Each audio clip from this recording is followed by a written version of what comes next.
미국의 게이트웨이 교회 로버트 모리스 목사님께서 쓴 책이 있습니다. 책 제목이 꿈을 쫓을 때 만나게 되는 하나님의 시험이라고 하는 책입니다. 이 책에서 굉장히 흥미로운 사실을 언급하는데, 요셉의 생애 가운데 요셉이 겪은 시험이 한 10가지 정도 된다라는 거지. 그 10가지 테스트 가운데 하나가 구덩이 테스트, 구덩이 시험이라는 게 있다는 거예요. 그러니까 꿈꾸는 사람, 꿈을 따르는 사람은 반드시 한 번 또는 그 이상의 구덩이 테스트를 요셉처럼 거쳐야 한다라는 거예요. 그는 이렇게 말합니다. 우리의 삶에 제대로 진행되는 게 하나도 없다고 느껴질 때가 바로 그때이다. 그러니까 구덩이 테스트 통과할 때가 언제냐? 구덩이에 빠질 때가 언제냐? 라고 하는 것이죠. 이 테스트에 직면할 때 대부분의 사람들은 쉽게 좌절하고 절망한다. 자신들이 구덩이에 빠진 것을 알게 되고 그곳에서 빠져나갈 길이 전혀 없는 것처럼 보이기 때문이다. 그동안 여러 번 구덩이에 빠졌을 수도 있다. 똑같은 구덩이에 반복해서 내던져졌을지도 모른다. 문제는 우리가 그 구덩이 속에 영원히 갇혀 있을 것인가, 아니면 그 테스트를 통과하고 구덩이에서 빠져나와 각자를 향한 하나님의 꿈의 여정을 계속 이어갈 것인가 하는 것이다. 성도 여러분, 오늘 본문은 우리에게 구덩이에 빠질 때 어떻게 해야 되는가? 하나님의 꿈을 꾸는 사람, 꿈을 따르는 사람이 구덩이 시험에 빠졌을 때, 구덩이 테스트를 받을 때 성공적으로 통과하기 위해서, 성공적으로 구덩이에서 빠져나오기 위해서 무엇을 해야 하는가를 말씀합니다. 오늘 말씀을 통해서 우리 모두 구덩이 테스트를 성공적으로 통과하시기를 주님의 이름으로 축복합니다. 우리는 인생에서 많은 구덩이를 경험합니다.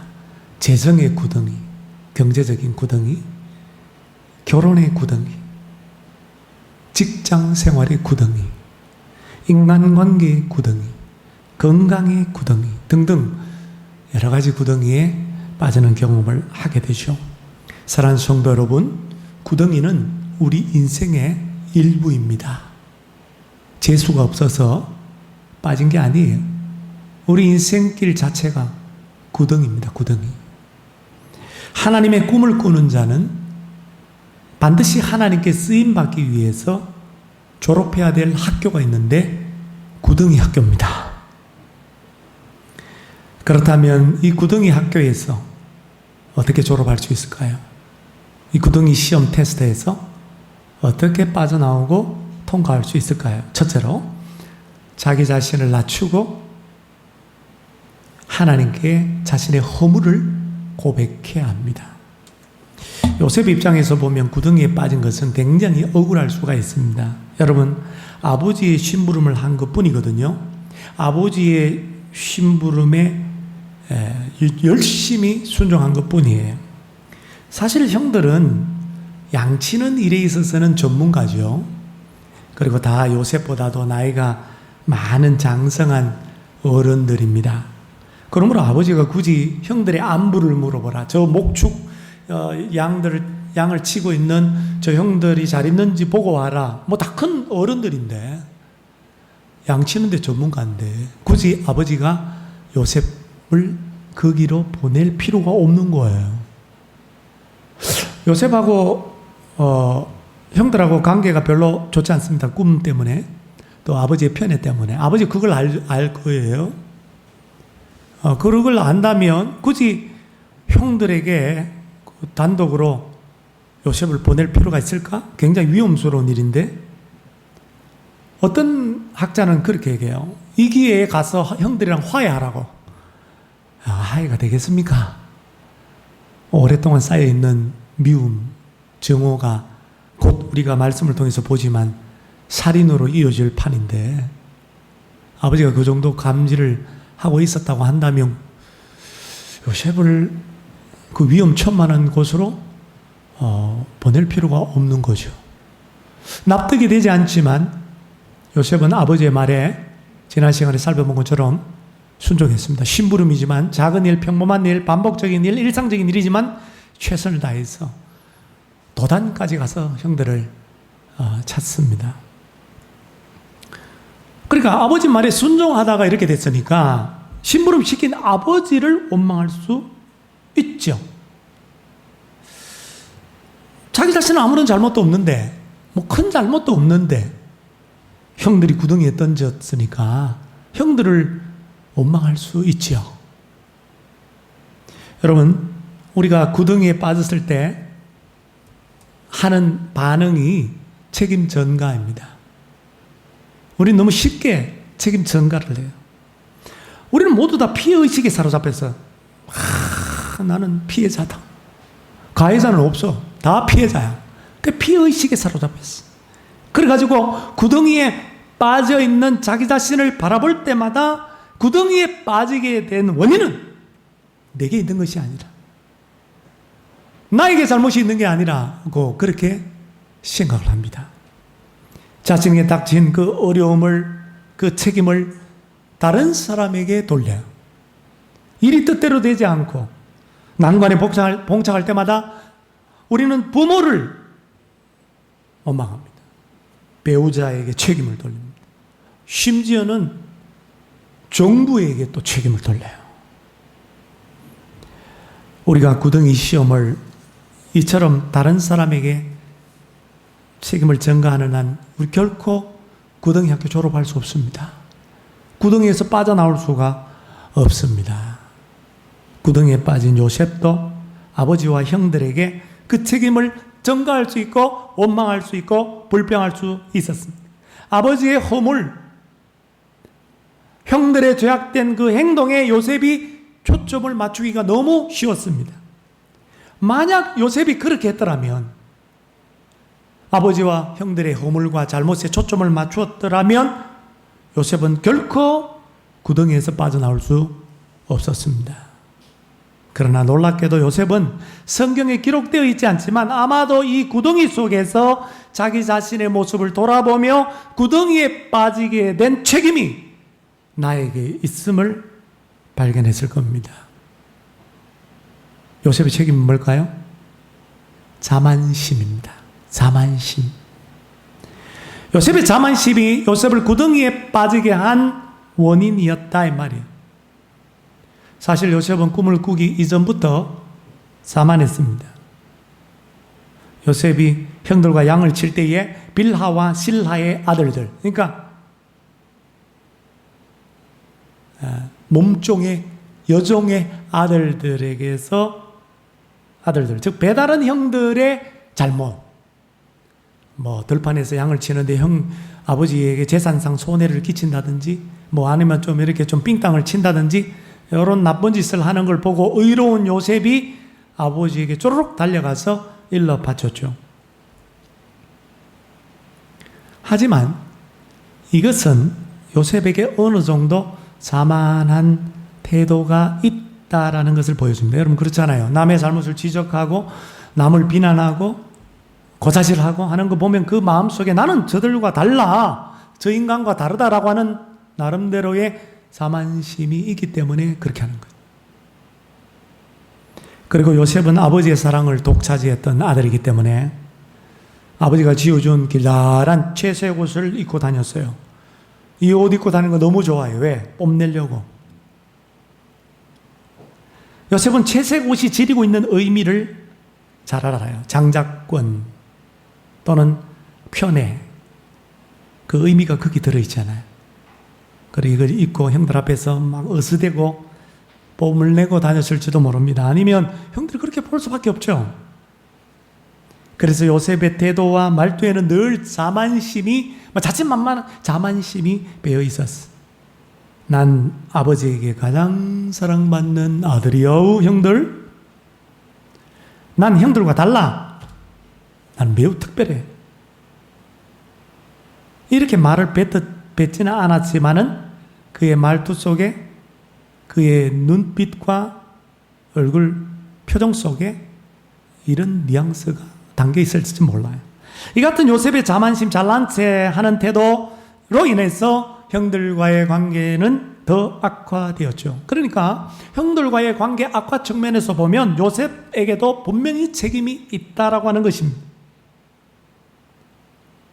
이게 요셉이 위대한 점이에요. 의로움이에요. 요셉은 구덩이에 빠져 있는 동안 문제가, 책임이 나의 자만심과 잘난 체 하는 태도에 있음을 깨닫고 겸손히 구덩이 바닥에 엎드려 무릎을 꿇고, 여러분 성경에 안 나오는 이야기입니다. 하나님께 부르짖었을 것입니다. 하나님, 저를 용서해 주십시오. 이제야 제가 자만과 거만으로 가득한 사람, 교만한 사람임을 깨닫습니다. 하나님 제 안에 들어오셔서 나의 이 자만심을 고쳐주시고 꺾어주시고 제거하여 주옵소서. 모든 것이 나 때문입니다. 요셉이 이렇게 했을 때 상황이 바뀌어지기 시작했습니다. 형 루벤과 그리고 형 유다의 개입을 통해서 요셉은 구덩이에서 건져지게 되고 지나가는 미디안 상인들에게 종으로 팔려가게 됩니다. 그리고 애굽의 시위대장, 대통령 경호실장격인 애굽의 시위대장 보디발 집에 팔려가죠. 드디어 이집트로 가게 된 겁니다. 하나님의 꿈이 이루어지기 위한 단계를 밟기 시작하는 거죠. 이 모든 상황들은 요셉을 향한 하나님의 꿈과 같은 선상 위에 놓이게 만들었어요. 하나님의 꿈의 여정 위에 놓게 된 것입니다. 사랑하는 성도 여러분, 지금 어떤 구덩이에 빠져 있습니까? 그 구덩이 속에서 내가 이 구덩이 속에서 빠져나올 가능성이 전혀 없고 방법이 없구나, 그렇게 생각되십니까? 아닙니다. 구덩이 속에서 나 자신의 모습을 돌아보면서 이 구덩이에 빠지게 된 원인이 나에게 있지 않은지, 그 책임이 나에게도 있지 않은지, 이것을 발견하고 깨달을 때 하나님 앞에 요셉처럼 겸손하게 무릎을 꿇고 자신을 바짝 낮추고 하나님께 나의 이 책임, 이 허물, 이 모난 부분, 이 교만 고백하고 부르짖으시기를 바랍니다. 그때 하나님은 우리를 반드시 우리가 빠져있는 모든 구덩이에서 건져주실 것입니다. 뿐만 아니라 하나님의 꿈이 이루어지는 길로 갈 수 있도록 도우실 것입니다. 그리고 우리를 높여주실 것입니다. 베드로전서 5장 6절, 그러므로 하나님의 능하신 손 아래에서 겸손하라. 때가 되면 너희를 높이시리라. 구덩이에 빠져 있을 때 우리는 사탄의 거짓말을 물리쳐야 합니다. 구덩이에 빠질 때마다, 인생의 구덩이에 빠질 때마다 사탄의 속임수, 속이는 말, 거짓말, 참소하는 말, 나를 조롱하고 고발하는 말을 듣게 됩니다. 안 들으려고 해도 사탄이 역사하기 때문에 구덩이에 빠졌을 때 사탄의 음성이 내 귓가에 들려옵니다. 예수님은 사탄의 실체에 대해서 요한복음 8장 44절에 보면 그가 거짓말쟁이요 거짓의 아비가 되었습니다. 사도 요한은 요한계시록 12장 10절에 우리 형제들을 참소하던 자, accuser, 고발하는 자, 곧 우리 하나님 앞에서 밤낮 참소하던 자라고 말씀합니다. 오늘 요셉이 구덩이에 빠졌을 때 사탄의 거짓말이, 사탄의 참소하는 소리가 들렸을 겁니다. 요셉, 넌 이제 끝장이야. 너의 꿈은 물거품처럼 사라지고 말 거야. 아니, 사라졌어. 너의 자만심이 이런 결과를 가져온 거야. 너의 자만심이 이 모든 일을 거르친 거야. 망가뜨린 거야. 너의 인생을 파괴시킨 거야. 하지만 그것을 네가 깨달았더라도 이젠 너무 늦었어. 넌 이 구덩이에 있다가 죽을 게 뻔해.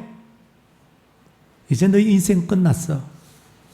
지금 하나님께 부르짖어서 뭘 하겠다는 거야? 하나님을 신뢰한다고 네가 너에게 일어난 이 모든 일들이 일어나도록 허용한 것도 결국 하나님이야. 하나님은 너 따위에 너의 일에는 관심이 없어. 지금까지 한 번도 그런 적이 없다는 것도 너 잘 알고 있지.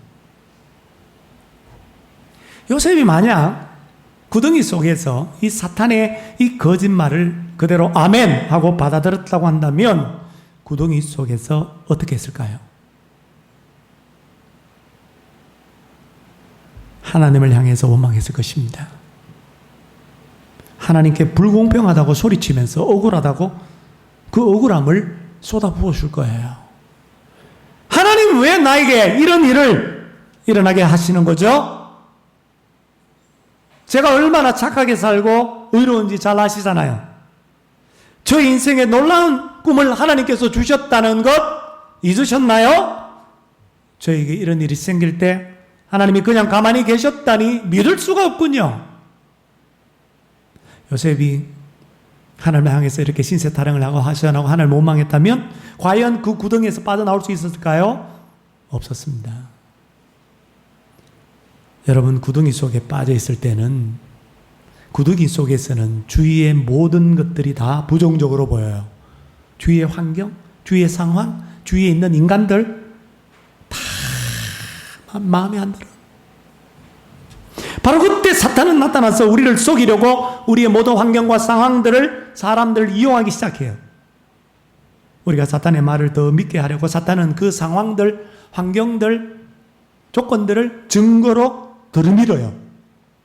그러므로 현재 처한 상황이 우리가 믿는 바를 좌지우지하게 그냥 내버려 둔다고 한다면 구덩이에서 들려오는 사탄의 거짓말에 사로잡힐 수밖에 없고 동의할 수밖에 없습니다. 예를 들어 볼까요? 결혼 생활을 하는데 부부가 만나서 각자 모난 부분이 점점 보이기 시작합니다. 겉으로 막 드러나기 시작해요. 배우자의 모든 부분들이 내 마음에 들지 않습니다.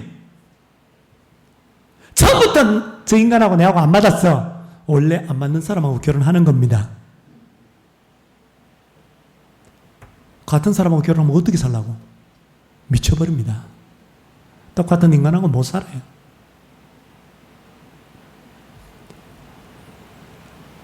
결혼 생활의 위기를 만나요. 그때 사탄은 우리의 가정을 향한 하나님의 놀라운 계획을 왜곡시키려고 이런 말을 해요. 그거 봐라. 너희 가정은 가망이 없어. 틀려먹었어. 그 거짓말이 사실인 것처럼 보이게 하려고 몇 가지 증거를 배우자의 모난 부분을 제시합니다. 결혼생활 가운데 위기를 만난 지금 상황들을 보여주면서 더 악랄한 거짓말을 하기 시작해요. 넌 이미 일을 완전히 망가뜨려 놓았어. 이제 회복 불가능이야. 넌 너의 인생을 향한 하나님의 꿈조차 어쩔 수 없을 정도로 일을 망쳐놨단 말이야. 때는 늦었어. 끝났어. 그러나 여러분, 이것은 어디까지나 거짓말입니다. 이것은 속임수입니다. 이건 사탄의 음성입니다. 그러므로 여러분, 우리가 구덩이에 빠졌을 때 이 사탄의 음성, 사탄의 이 거짓말 속이는 말과 싸워야 해요. 싸워야 합니다. 먼저 구덩이에서 우리가 정말 빠져나오고 싶다면, 이 구덩이 학교를 졸업하고 싶다면 이 사탄의 거짓말을 분별해야 합니다. 여러분, 사탄의 음성과 성령의 음성을 분별할 줄 알아야 돼요. 죄에 대해서, 똑같은 죄에 대해서 사탄은 정죄합니다. 정죄하는 말을 합니다. 그러나 성령 하나님은 죄를 깨닫게 하고 회개하게 하는 영이십니다. 우리에게 절망을 주는지 희망을 주는지를 통해서 사탄의 음성인지 성령의 음성인지 분별 가능합니다. 야고보서 4장 7절. 그런즉 너희는 하나님께 복종할지어다. 마귀를 대적하라. 그리하면 너희를 피하리라. 마귀를 대적하라. 라고 하는 이 명령을 받은 우리는 구덩이에 빠졌을 때에도 내 귓가에 들려오는 마귀의 거짓말, 속이는 말, 참수하는 말, 정죄하는 말, 비난하는 말, 조소하는 말, 이 말을 물리쳐라 라고 하는 명령을 받은 것입니다. 여러분, 이 거짓 음성에 귀 기르지 말고 거짓말과 싸워 승리하시기를 바랍니다. 물리치시기를 바랍니다. 여러분, 마귀는 이젠 회복이 안 될 거야, 끝났어 라고 말합니다. 그럼 여러분, 성경 전체를 한번 읽어보시죠. 여러분들 만약에 구덩이 빠져서 내 끝났다라고 생각하고 절망적인 그런 생각을 할 때에 성경을 읽어보세요. 성경을 처음부터 끝까지 읽어보세요. 성경 전체를 관통하는 내용이 뭡니까? 회복입니다. 회복. 다시 회복시켜 주시겠다라는 거예요. 나라가 망한 이스라엘 백성들에게도, 포로로 끌려가 있는 소망 없는 그들에게도 하나님은 회복하리라. 너희 나라를 내가 다시 세워주리라. 약속의 땅으로 다시 돌아가게 하리라. 내가 너희들을 만나리라. 성경에 맡겨진 일들을 거르쳐서 하나님도 어찌할 수 없을 것 같은 진짜 하찮은 인물들이 얼마나 많이 나옵니까? 아브라함, 지 목숨 건지겠다고 마누라를 누이라고 속여가지고, 반거짓말이긴 하지만 속여가지고 목숨 부지한 인간, 그것도 한 번도 아니고 두 번이나. 이삭, 아버지 닮아서 똑같이 거짓을 하고 우유부단하고 소심하고. 야곱, 아주 지독한 놈이죠. 독종이 독종. 다윗, 하나님 기름 부음을 받은 왕이 되어서 어떻게 남의 아내를 겁탈까지 하냐 이거지. 그것도 충신의 아내를 말이야. 그러나 하나님은 이 사람들 한 사람 한 사람을 만나주시고 회복시켜 주셨습니다. 우리 모두 지금 어떤 구덩이에 빠져있든지 상관없이 하나님의 말씀에 초점을 맞추고 성령님의 음성을 듣고 사탄의 거짓말, 사탄의 속이는 말, 참수하는 말, 정죄하는 말 물리쳐서 하나님의 회복을 경험하는 우리 모두가 되시기를 바랍니다. 마지막 세 번째, 구덩이에 빠졌을 때 사람에게 침묵하고 하나님께 입을 열어야 합니다. 요셉이 구덩이에 빠졌을 때 무엇을 했습니까? 오늘 본문에 별다른 행동이 나오지 않습니다. 그러나 이후에 형들이 가나안 땅에 기근이 들어서 양식을 구하려고 애굽으로, 이집트로 가게 되죠. 요셉이, 자기들이 구덩이에 던진 요셉이, 이 미디안 상인에게 팔아버린 요셉이 애굽의 총리가 되었다라는 것은 전혀 꿈에도 생각을 못했죠. 그 앞에, 요셉 앞에 서 있는데도 요셉인 줄 못 알아봤습니다. 근데 요셉 애굽 총리가 자꾸 형들을 시험을 하는 거야. 베냐민 데리고 오라고. 베냐민. 왜 안 데리고 간 베냐민? 큰일 났다는 거예요. 형들이 생각할 때는 요셉도 지금 아버지가 죽은 줄 아는데 아버지가 사랑하는 라헬의 마지막 하나 남은 피부치 베냐민 막내까지 데리고 오라고 그러니까 야, 이거 큰일 났다 이거. 어떡하지? 히브리어로, 자기들의 언어로, 예? 앞에 애굽 총리는 이집트어 쓰니까 모르는 줄 알고, 그때 서로 옛날 과거에 요셉에게 한 행동에 대해서 찔림이 있어갖고, 야, 우리가 요셉한테 이렇게 했더니 이런 벌을 받나 보다. 뭐라고 말했냐면 창세기 42장 21절을 보십시오. 찾아봅니다.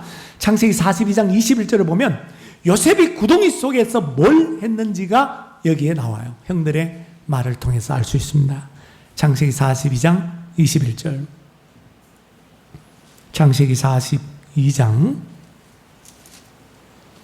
21절. 그들이 서로 말하되, 거기서부터 우리가, 시작, 우리가 아우의 일로 말미암아 범죄하였도다. 그가 우리에게 애걸할 때에 그 마음의 괴로움을 보고도 듣지 아니하였으므로 이 괴로움이 우리에게 임하도다. 요셉이 그거 다 알아듣지. 히브리어로 다 알아듣대. 예? 형들이 서로 하는 이야기가, 야, 우리 그 아우 요셉의 일로 말미암아 우리가 죄를 지었도다. 우리에게 요셉이 액을 할 때에 그 마음에 요셉의 괴로움을 보고도 듣지 않았기 때문에 그 괴로움이 우리에게 지금 임하는도다. 여러분, 그러니까 구덩이에 빠져있는 요셉이 뭘 했어요? 그 10m 이상 되는 그 깊은 구덩이 차디탄 어두컴컴한 그 구덩이 속에서 형들에게 애걸 복구를 했다는 거예요. 이 애걸이라고 하는 단어는 히브리어로 소리치면서 간절히 매달리는 모습을 묘사하는 단어예요. 요셉이 미디안 상인들에게 팔려가기 전까지 어느 정도 시간인지 모르겠어요. 몇 시간 동안 구덩이 속에서 형들에게, 저 위에 구덩이 위에 있는 형들에게 소리쳤을 거예요. 형들아 내가 잘못했어. 내가 괜히 꿈 이야기를 해가지고 다시는 꿈 이야기 안 할게. 또 꿈 꿨냐? 또 얘기하게? 다시는 꿈 이야기 안 할게. 용서해줘. 제발 한 번만 용서해줘. 형들아 나 추워. 형들아 나 무서워. 형들아 배고파. 목숨만 살려줘. 사이좋게 지내자.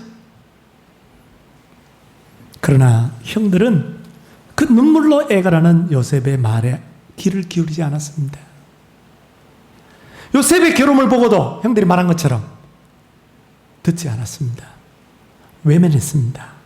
오늘 성경에 보니까 오히려 형들 뭘 하고 있어요? 구덩이 던져놓고 도시락 까먹고 앉았어. 에? 어떤 학자가 그러더라고. 이 음식도 아버지가 준 거라고. 야, 형들 가서 거기 이거 도시락 갖다 줘. 배고플 텐데. 그 도시락을 까서 그것을 먹고 있어요. 동생은 저 밑에서 울고 불고 난리를 치는데 귀도 닫고 눈도 닫고 밥이 넘어갑니까 지금? 목구멍에 그게 밥이 넘어가냐고. 요셉은 구덩이 속에서 허기와 공포로 덜덜 떨고 있고 죽어가고 있는데도 형들이 태연하게 음식을 먹었다는 거 뭘 말해요? 사이코패스야? 에? 동생을 죽이는 일에 전혀 마음의 고통이 없었다는 거 아니겠어요? 양심의 등불이 꺼졌다는 거 아니겠어요? 얼마나 잔인하고 얼마나 악합니까? 우리는 형들의 모습 속에서 인간이 어디까지 악해질 수 있는지를 보게 됩니다. 구덩이에 빠져서 요셉이 처음에 형들에게 액을 복구를 했지만 형들 하는 태도를 보니까 걸러먹었어. 해봐야 아무 소용이 없다는 걸 요셉이 알았습니다. 그래서 요셉이 더 이상 형들에게 말하지 않습니다. 요셉이 미디안 상인들에게 팔려가기 위해서 마침 지나가고 있었죠. 길앗 향료 유명하죠. 그걸 가지고 이집트에 가서 판매하고 또 이집트의 좋은 것들 가지고 또 길앗에 가서 왔다 갔다 하면서 하는 그런 상인들, 우리 성경에 보니까 이스마엘 상인, 미디안 상인 같은 족속이 미디안 족속이고 미디안 땅에 살고 있는 이스마엘 사람들, 그들이 상인들이었다. 같은 사람들. 마침 또 지나가는 거예요. 그래서 유다의 제안으로 야 이건 그냥 피 묻힐 필요 뭐 있노 동생, 우리 그냥 팔아버리자.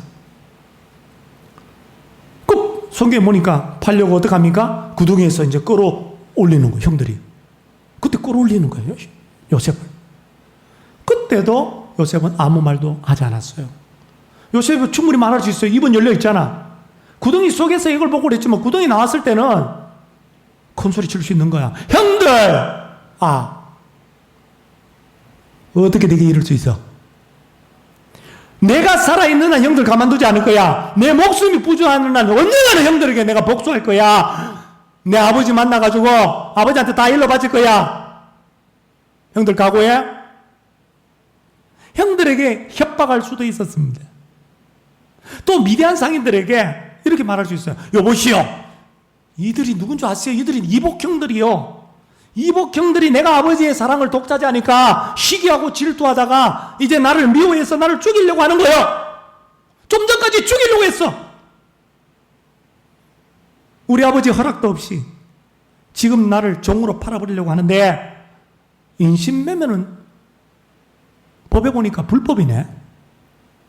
그거 엄청난 죄악이에요. 그런 짓 하지 마소. 나도 팔려가는 거 원치 않아. 나는 종으로 팔려가는 거 원치 않아요. 그저 이 형들로부터 날 죽이려고 그러니까 날 좀 데려가지고 날 좀 지켜주세요. 여러분, 형들에게, 미디안 상인들에게 가서 막 형들에 대해서 막 악담을 하고, 뭐 악담이 아니죠. 그냥 사실 그대로 증거할 수도 있고, 또 상인들에게 날 좀 살려달라고 요청할 수도 있었습니다. 그러나 성경에 보니까 어떤 요셉의 말이 나오지 않아요. 협박의 말도, 악담의 말도, 요청의 말도 나오지 않습니다. 요셉은 침묵하고 있어요. 여러분, 어떻게 그럴 수 있습니까? 모든 것을 하나님께 맡겼기 때문입니다. 보통 사람 같으면 침묵하지 않고 앞에서 제가 말씀드린 것처럼 형들에게, 상인들에게 막 다 까발렸을 거예요. 그러나 꿈꾸는 자 요셉, 사람을 의지하지 않고 하나님을 의지하고 자신을 하나님 앞에 온전히 맡겼기 때문에 침묵할 수 있었던 거예요. 그렇습니다, 여러분. 하나님의 꿈을 꾸는 사람, 하나님의 섭리를 믿음의 눈으로 바라보는 사람, 하나님을 의지하는 사람은 어떤 사람입니까? 사람에 대해서는 입을 닫아요. 하나님을 향하여 입을 여는 사람입니다. 왜냐하면 그 사람을 보낸 분도 하나님이기 때문입니다. 처음엔 뭐 요셉처럼 그럴 수 있어요. 사람 찾아다니고 사람 붙들고 도와달라고 애원하고 애걸복걸 할 수도 있어요. 도움을 요청할 수 있어요. 그러나 이게 소용이 없다는 걸 우리가 체험하면 눈을 들어 하나님을 바라볼 수 있기를 바랍니다. 왜냐하면 모든 도움은 하나님으로부터 오는 것이기 때문입니다. 아무리 사람에게 애걸복걸 해도 그 사람의 마음을 움직이는 분, 바꿀 수 있는 분이 하나님이기 때문입니다. 지난 시간에 파스칼이 아주 대단한 수학자요, 천재죠. 철학자고 또 신학자고. 파스칼이 쓴 그 팡세 읽어보면 요셉을 구약의 그리스도라고 말했다고 그랬죠. 왜냐하면 요셉의 모습과 예수 그리스도의 모습이 너무나 비슷하기 때문입니다. 흠이 없어요. 요셉도 의롭고 예수님도 의로워요. 예수님 죄가 없는 분이고 범죄하지 않은 분이시죠. 또 가까운 사람에게 팔려갑니다. 형들에게 팔리죠. 은 20개. 예수님은 가룟 유다 제자에게 팔리죠. 은 30에.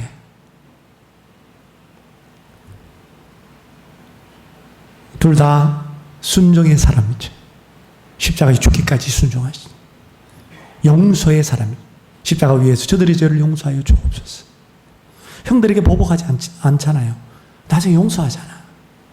둘 다 침묵의 사람입니다. 고난 속에서, 고등이 속에서도 침묵하셨어요. 우리 예수님도 십자가에 죽으시면서 불평하지 않았습니다. 독소를 퍼붓지 않았습니다. 자기를 십자가에 못 박는 무리들을 향해서 독소를 퍼붓지 않았어요.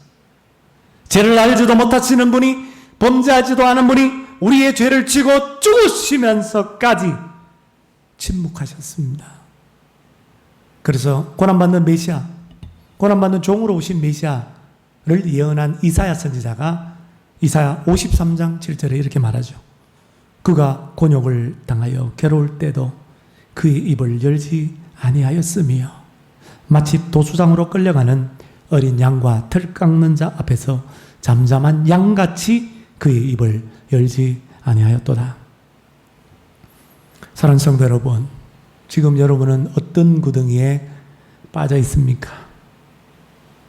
그 어둡고 컴컴한 구덩이, 그 차디찬 그 구덩이 속에서 요셉과 우리 주 예수 그리스도의 침묵의 모습을 본받을 수 있기를 바랍니다. 그 구덩이 속에서 더 이상 사람에게 도움을 청하지 말고 눈을 들어 하나님 바라보고 하나님을 향해서만 부르짖을 수 있기를 바랍니다. 너는 내게 부르짖어라.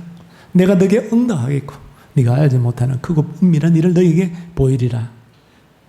그 약속의 말씀처럼 그때 부르짖는 우리의 기도 소리를 들으시는 하나님께서 하나님의 때에 하나님의 섭리를 통해서 하나님의 뜻, 하나님의 꿈을 이루어 주실 것입니다. 이런 귀한 복이 구덩이 속에 빠져 있는 저와 여러분들의 삶에 임하기를 주님의 이름으로 축원합니다.